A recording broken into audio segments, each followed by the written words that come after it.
Go. Hello, everybody. And, we kind of just give up on that by now, but we still do it anyway. Welcome back, everybody, to the podcast. We got Mitch. We got Sam. Welcome back. So for this whole week, we will be without Jacob. He has told us that he is actually moving out of his place right now, and so of course he's gonna be busy. He'll be busy. It's going to be hard to get to any of the videos this week, so we'll be doing college basketball. Yes, we'll be doing college basketball. We'll be doing the NFL and college football also. So just so you know, he won't be here for those videos. So we're recording this on Monday night for college basketball, and well, we've already had some games play. And our first one is Navy at Louisville, which ended up being a Louisville win. Sam picked Navy, but yeah, well, Navy didn't pull off two upsets, unfortunately for him. Then we had Liberty at LSU. We both picked LSU. LSU ended up winning that one by 16. Then we had two Gavitt Tipoff games. There's a lot of Gavitt Tipoff games this week. I only left two out, I believe, because they're both garbage. Illinois at Marquette. We both picked the Fighting Illini, but as most of you probably know at this point, they got upset by Marquette. A good win for the Golden Eagles and first-year head coach Shaka Smart. And then the other Gavitt tip-off game, we had Providence and Wisconsin. Close game here, but I took Wisconsin. He took Providence. Providence ended up winning in Wisconsin. Good win for the Friars. And so we move on to the Tuesday games, where we have USC on the road against Florida Gulf Coast. Florida Gulf Coast is not the Florida Gulf Coast that had that absolutely outstanding game against Georgetown in the NCAA tournament. Not that Florida Gulf Coast is terrible by any means, but they're playing USC. Not that I think USC is that great either, but they're better than Florida Gulf Coast. They should beat Florida Gulf Coast, FGCU, whatever you want to call them. USC should win this one. This is not the USC football team. So we automatically assume it's better if they're not the football team. At least they're at the Washington football team. No, they actually got to win. So I'll stop. Florida Gulf Coast lost to Loyola Chicago this year. Loyola Chicago, not a bad team. But we got USC. It's in Florida. Like I was saying in the other video, how it's tough for West Coast teams to go to East Coast teams and vice versa. I think this will be close. I think it'll be closer than most think, but I think USC will pull it off. All right, and the next one, I think everybody knows what we'll be picking, but we're still picking it anyway because it could be a decent game, and that I actually considered going to this one multiple times. And that's another Gavitt tip-off game with Seton Hall at Michigan. This should be a really good game. Seton Hall always has great teams. Michigan, obviously, this year is unbelievable. But Seton Hall has a good team. And they're going to compete in this game. And I don't think it'll be enough, but I think they'll make this closer than people expect with the Wolverines. I still think Michigan wins this one, though. But Seton Hall makes it a interesting game. Oh yeah, Seton Hall and Michigan, they've played some alright opponents so far this year, handling both those opponents. Seton Hall hasn't allowed over 50 points yet this year, so that'll be interesting. Michigan's going to have to navigate Seton Hall's defense. I think it'll be a close game. And I'm going to have to agree with Mitch. I think Michigan will probably pull this one out in the end. They'll have a late run, and Seton Hall won't be able to figure it out. So, and then also Seton Hall's got to go to Ohio State in the next week too. Yeah, their next game will be neutral site again. I think it's neutral site against Ohio State, as he said. But Michigan and Seton Hall do have some history, of course, with the the controversial national championship game. I Honestly, I don't know. Is this might be the first time these two have played each other since then. It might. I'm not sure about that, but it might be possible. I'm not really sure. Don't quote me on that. So next game we have the Virginia Cavaliers after their very disappointing loss to Navy in their first game. They beat Radford in the next one, but Virginia now heads on the road to play Houston. This could be an interesting game. Both of these teams are defensively minded teams. Neither of these two really score that many points. I think Houston has more offense than Virginia does, but these both of these teams are more defensively minded. But this is a home game for Houston. Virginia has not inspired me with any confidence after that Navy loss. This should be a win for the Cougars. I'm going to go blowout for the Cougars. I don't think Virginia's got a chance. I think Virginia's rattled and flustered and any other adjective you can come up with to describe just shocked at losing to Navy. Because Navy doesn't look like Navy's that good of a team. They played 3 ACC teams, and they beat Virginia, and they lost to Virginia Tech, and they lost to Louisville today. And yeah, Houston's just going to wipe the floor with them. But I think this Houston team may be just as good as they were last year. We don't know yet, but tomorrow will be a deciding factor. Of course, for Houston, they're missing their transfer point guard from Kansas. I don't know why I'm forgetting his name right now. But they had a transfer point guard from Kansas. He has now graduated. They still have Marcus Sasser, who is a decent who is a pretty solid player. So Houston does still have. Oh, I can't remember his name. I'll figure it out later. Next one, we have the Phil Knight Invitational coming back this year with the BYU Cougars and the Oregon and number 12 Oregon. This is technically a neutral site game, but it is still in Portland, Oregon, so it essentially is a home game for Oregon. But anyway, BYU, solid team, got a win against San Diego State. Good win for BYU. Oregon, I love Oregon's team. They have a lot of really good players on that team. This Oregon team is dangerous. BYU is overall solid, but this Oregon team, I think, is underrated. I think, though, at the end of the year, I think they'll be a top 10 team right there with pretty close to UCLA. This Duck team is dangerous, and this is a chance for them to make a statement, and I think they do just that against BYU. Yeah, the only difference is they won't have their really cool court. I do enjoy watching games on that Oregon court. The forests, the perimeter, and the inside of the perimeter of the court. Those are that's a pretty cool court. But they'll be in Portland, not too far from Eugene. It'll be a couple-hour drive. As for BYU, like you said, solid team, but they're not Oregon, so I'm gonna go with Oregon. Makes perfect sense. Number 12 in the country for a reason. They're not ranked number 12 in the country for no reason. No, they are not. This is a very good Oregon team with a lot of transfers themselves, as I was saying about Texas, how they had a lot of transfers in the rankings video, which will come out probably before this. But, now we go to Wednesday's games, starting with the Basketball Hall of Fame showcase. There's a lot of games that had just a billion names, so it took so long to put the stupid names in. But the Basketball Hall of Fame showcase with NC State and Oklahoma State in a neutral site game. Give me NC State. Oklahoma State lost to Oakland. Enough said. I mean, I love the Oakland Grizzlies. I do.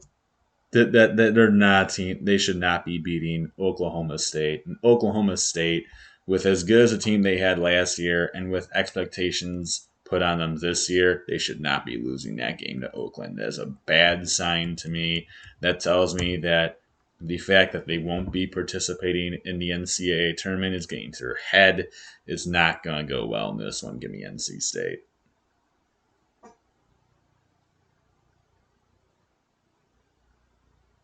Yeah, that's something that can really degrade your team right off the start of the season. You're just told, hey, you can't go to the playoffs. So all you're playing for is Big 12, pretty much.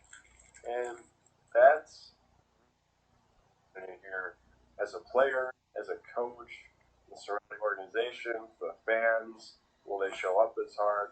They'll show up for the big rivalry games, the games against Oklahoma, games against Texas, the games against Baylor, TCU, whatever.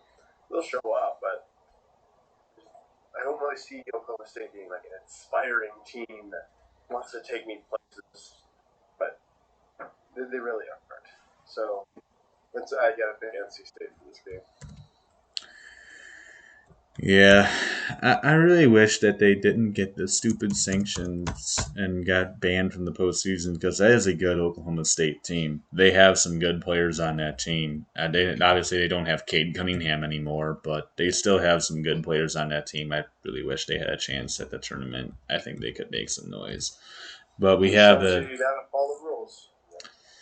Yep, and now we go to the Gavitt Tipoff Games of St. John's on the road against Indiana. This Indiana team is looking really good, and they have finally gotten themselves a new head coach, and the Hoosiers are off to a solid overall start. Tracy Jackson Davis is doing very well so far, and I think that continues through Indiana. That's where their team.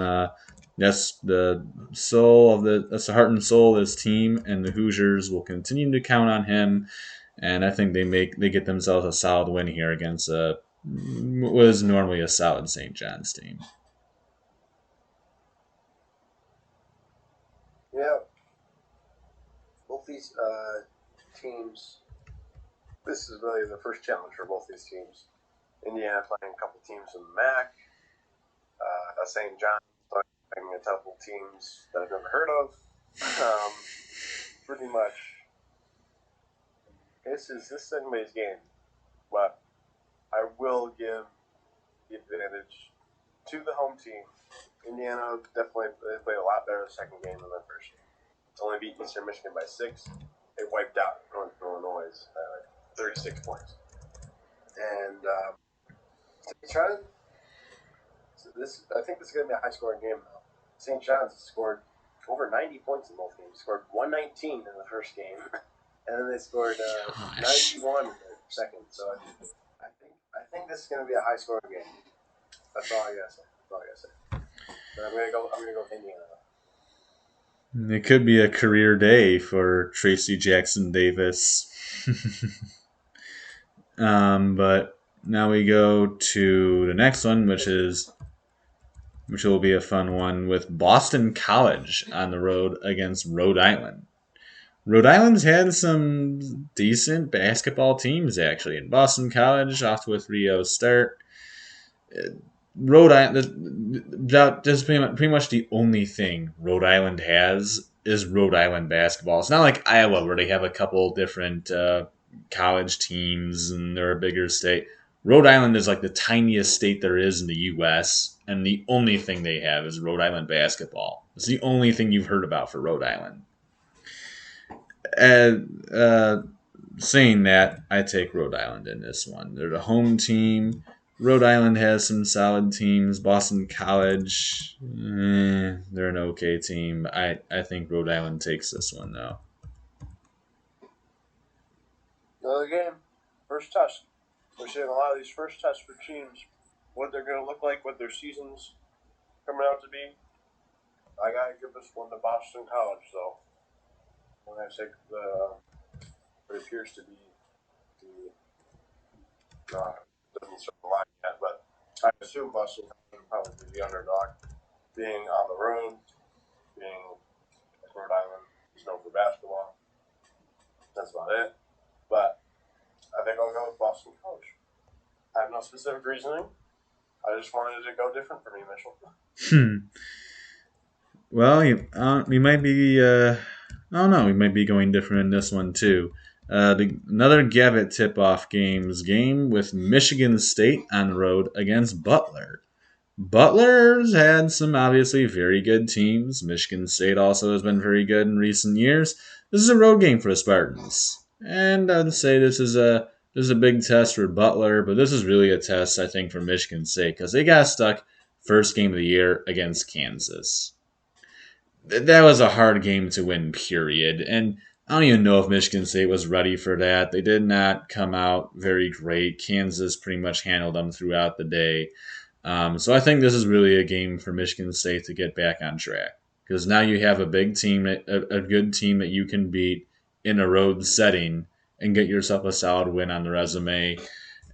I think Michigan State does that. This should be a very close game, but I think the Spartans get it done at Butler. I agree that it's a close game. This is the game that Michigan State needs to have to get back on track. Like you said, tough start against Kansas. Butler's not a bad team. This should be a competitive game. This should be close down to the finish. And I think Michigan State will pull with it.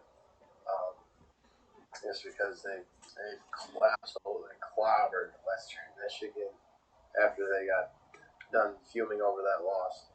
Butler, they could have scraped by. They scraped by a few times. You know, Troy was 23-23 at the end of the first half, and they ended up winning 70-59.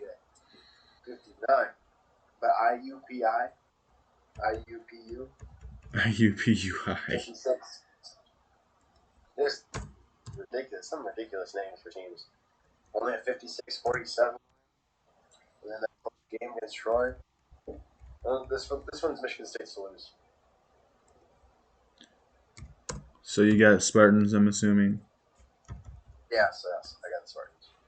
All right, and our next maybe one. If I keep picking the Spartans, we'll just lose all year. Sounds good to me. Maybe we can do the same thing with the next team, which is Ohio State, starting the Thursday games. Ohio State on the road against Xavier. This Xavier team is always. Xavier's always a sneaky team. Every single year, they'll be highly ranked and they'll have a solid year, or they're not really ranked at all and they have a sneaky good season and then make noise in the tournament. This Xavier team always has a great team. Of course, no Chris Mack now for Xavier. He has now gone to Louisville. I don't really know who actually is Xavier's head coach now, but this Xavier team is good. Ohio State has come out very sloppy. This is a home game. I'm actually going to go with the upset. I'm going to take Xavier to knock off the Buckeyes. This should be a fun game. For the record, Ohio State actually is 3-0 now, but because technically, I don't know, whatever.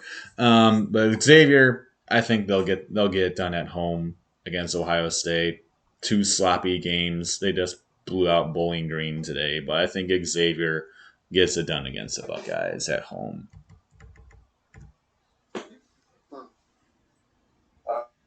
The opponent for both teams is Niagara.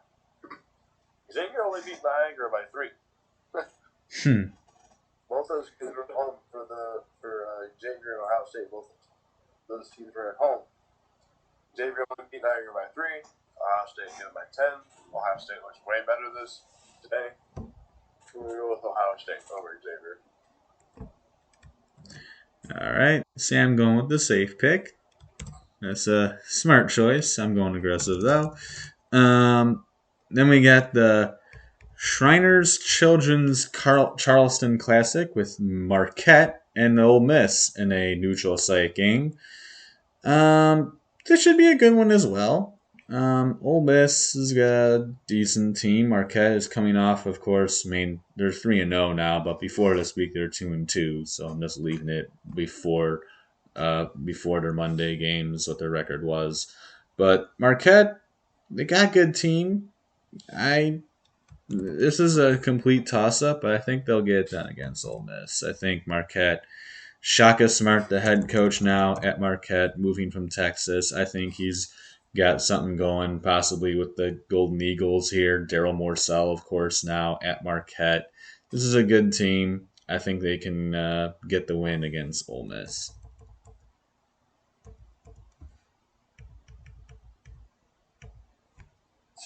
For Marquette to lose this game. Ole Miss not known for basketball. I don't know a thing about Ole Miss basketball. I know they just beat a really good Illinois team. I know it was at home, but the Illinois team is still legit. They still got still have Coburn, right? Yeah, he's suspended for the time being. No, he'll be back in the next game for Illinois. Oh, so maybe that's one of the reasons Marquette beat him. Still Andre Curbelo and guys from Illinois. So good team. I still have no reason to take Ole Miss though. So I'm gonna go with Marquette.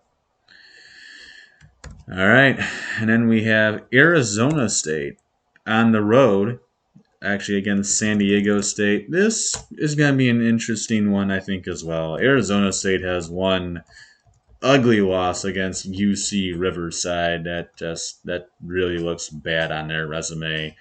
San Diego State, their only loss is BYU.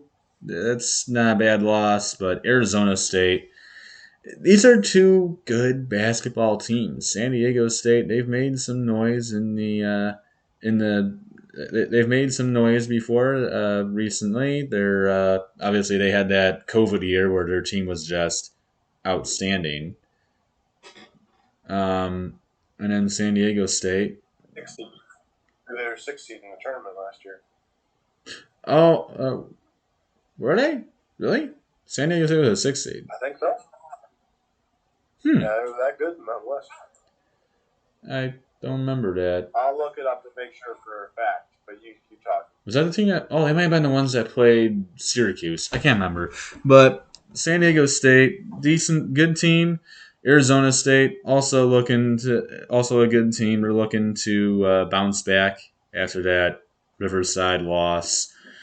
This is another 50-50 game, but in a home setting and considering Arizona State has already lost to a very unspecial team, I think San Diego State has the slight edge here. I will take the Aztecs to get an important win here early on against Arizona State.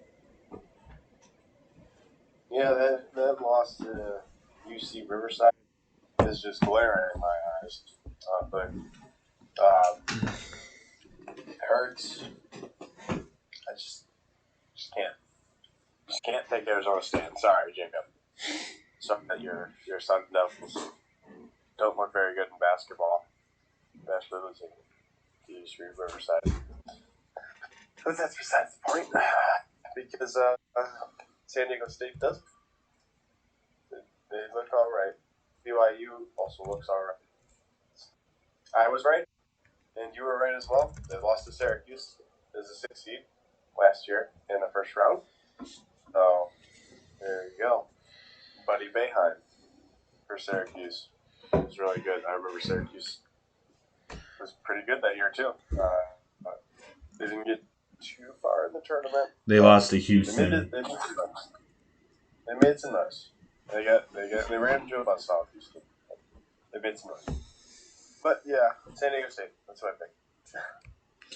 All right, and then we have our lone Friday game of this week, our lone Good Friday game, in the Roman main event of Wichita State and Arizona in a neutral site game. Winner of this game actually will take on the winner of Michigan and UNLV. They'll likely just be Michigan, but this is an interesting one. Wichita State obviously always has great basketball teams. Arizona also very well known for basketball.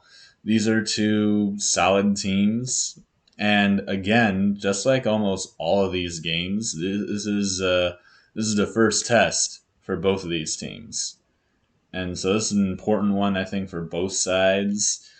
But I'm going to go, I think, I'll go with Arizona. I think Arizona, they're looking to, they've obviously, it has nothing to do with football, but their football team has been awful. and they've had a lot of stuff going on with basketball and the different investigations, the head coach having different problems, and so I think Arizona, they're looking for something to finally build upon again, chance to make a statement. I could see it going either the other way as well, but I think Arizona gets it done here against Wichita State and the Shockers. By the way, that is an Yeah, no, awesome name for a college basketball team. The Shockers. That is a awesome basketball name. nobody knows you, and then you shock the world beating, was it beat Kentucky 1 year?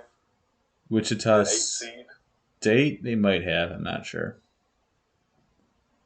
One of those years. When they made their run to the Final Four, at least.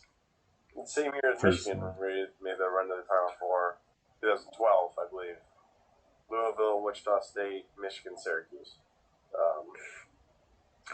But yeah, I would love to pick Wichita State. It's just they've shown that they are average at best against mediocre teams. Their average margin of not their average margin of win, but they've won both games by I believe 5 or 7 points or less to teams that 6 points or less. They beat South Alabama by 6, and they beat Jacksonville State by 3. So once again, have reason to pick you. You're not blowing out the teams that you probably should be in the beginning of the year. Why should I trust you beating Arizona when Arizona's handled with 54-point win over the Vaqueros? Is an interesting mascot. Not the Vaqueros, the Vaqueros. The Vaqueros. Sorry, the Vaqueros of Rio Grande Valley here in Texas, and they beat Northern Arizona by 30. So I gotta go with Arizona. They look more proven to this point. So, and obviously, like you said, first major test for both teams. But I think up to this point, Arizona looks more proven. So I'm gonna go with Arizona. All right, and now we go to the Sunshine Slam of Utah and Boston College, another neutral site game. These are a lot of the tournament games. Now, the winner of this, I forget who the winner of this actually plays. There's not really much in the Sunshine Slam. But you got Utah, Boston College. We already picked the Boston College game. We're picking another one. Another test for Boston College, having that coming off their game against Rhode Island, win or loss. Should be interesting, I think. I don't really know anything about Utah for basketball, that is. I do know a little bit about them for football, but I know nothing about their basketball team. But this Utah team never does anything for basketball. I can't remember the last time Utah did anything in the college basketball world. Boston College, not really known for basketball either, but I guess I'll give the edge to Boston College. I don't know. This is a crapshoot.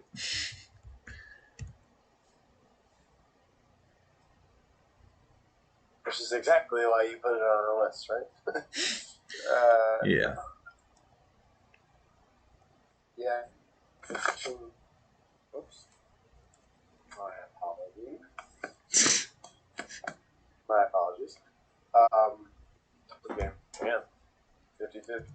Don't really know who could win here. Utah, Boston College.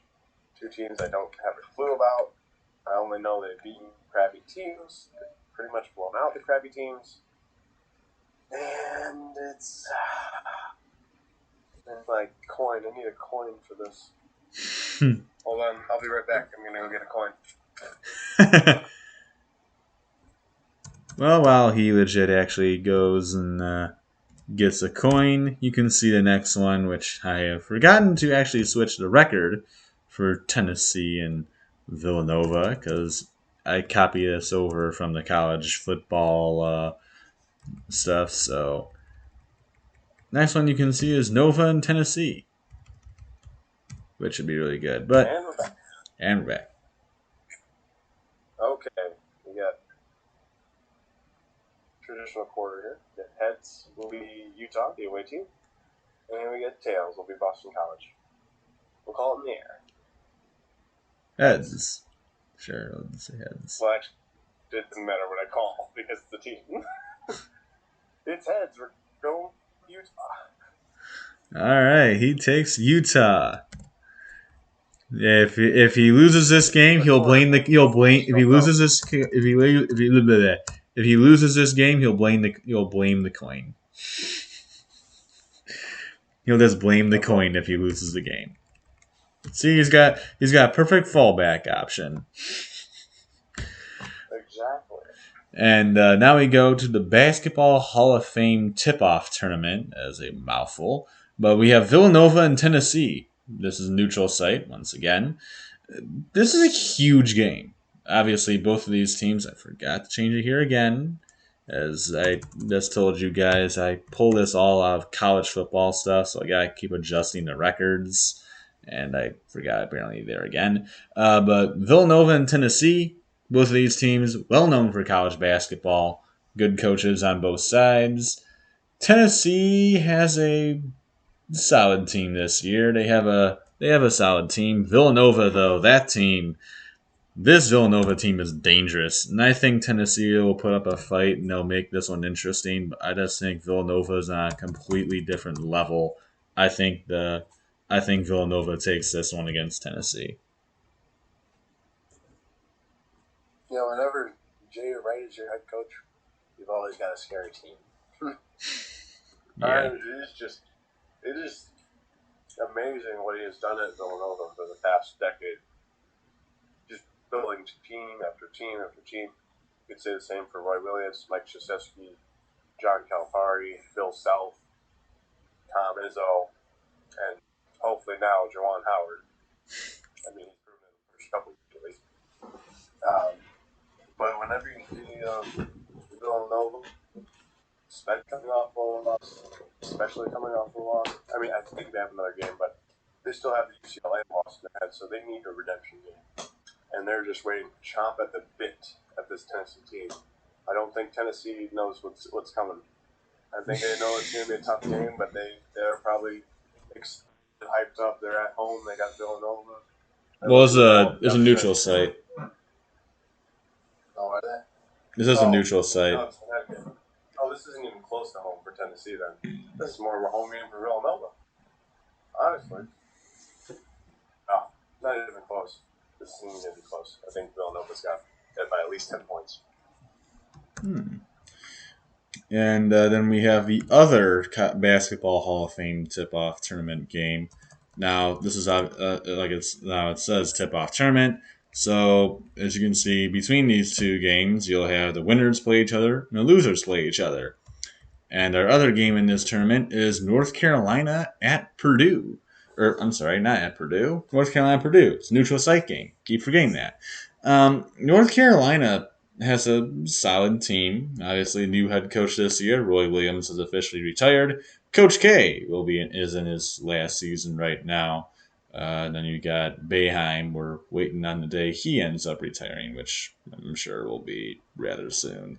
But Purdue has an outstanding team, and I think this is more the same with Villanova, Tennessee. North Carolina has a really good team, and they're going to make noise this season, but Purdue's on their level. This Purdue team, Jaden Ivey's unbelievable. They have Zach Edey, who's really, really good down low. Travion Williams has not been in many games, actually, this season, believe it or not, but he's a great player. And this Purdue team, overall, is very, very dangerous. And I think they'll prove it in what will be their first big contest against North Carolina. And then you'll see probably what will be a really fun game of Purdue Villanova in the not national championship, the Basketball Hall of Fame tip-off tournament. Yeah, this early, yeah. Well, you'll see Purdue and Villanova very likely in this tournament championship. Yeah, this is going to be another good game. I forgot to mention that Matt Painter, he's another guy that just produces team after team after team. Matt Purdue's Painter. always Oh, yeah.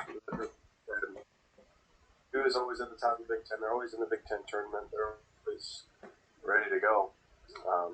And they always, you always come up. They always come up with at least one big guy. They've had in years past. They had Isaac Haas. They had Matt Harms. They had Caleb Swanigan. Really good centers, forwards.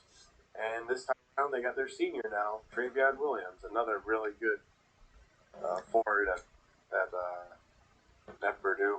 So we'll see what North Carolina's game plan is for that.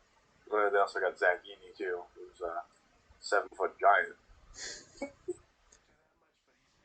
He's definitely someone to be reckoned with. When he enters the court, you gotta pay attention to him a little bit. It's not like you can just walk in stealth mode or whatever. you gotta keep an eye on him. But Purdue always has a solid team. They've got a really good team this year, and I do pick Purdue to beat North Carolina in this game. All right, and this is totally not because we're going to be watching Purdue, Michigan. Has nothing to do with that. Yeah, it's not like I want Purdue to be really good at Michigan. It's not like I want both teams to go into that game unbeaten or anything, or potentially be towards the top 5 matchup. Yeah, totally has nothing to do with that. But now we head to the next game with it, which is the Jacksonville Classic of SMU and Missouri, and obviously it's in Jacksonville, so it's a neutral site game. This could be interesting. I don't really know much about Missouri's team, actually, or who their losses to, but I do know SMU lost to a good Oregon team. And this is a flip a coin kind of game, but I'll take Missouri. I don't know who their losses to, but I think Missouri. Kansas City. Give me SMU. Hold on. At home to Kansas City. All right. Well, I'm taking SMU then. Changing my pick. I guess that's all you need to know. Missouri couldn't beat Kansas City. Oh my! All right. They don't have Patrick Mahomes either. Nope, they did. They did not. Nope. That is very true, Sam. That is very true. But no, give me the SMU after hearing that. I should have just let you pick Missouri.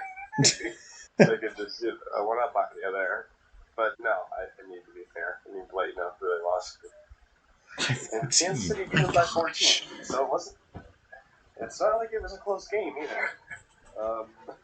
They won 80-66. So they got their win over Central Michigan, but then crosstown, you could say it was like a crosstown rival in Missouri and Kansas City in the same state. But yeah, that's SMU.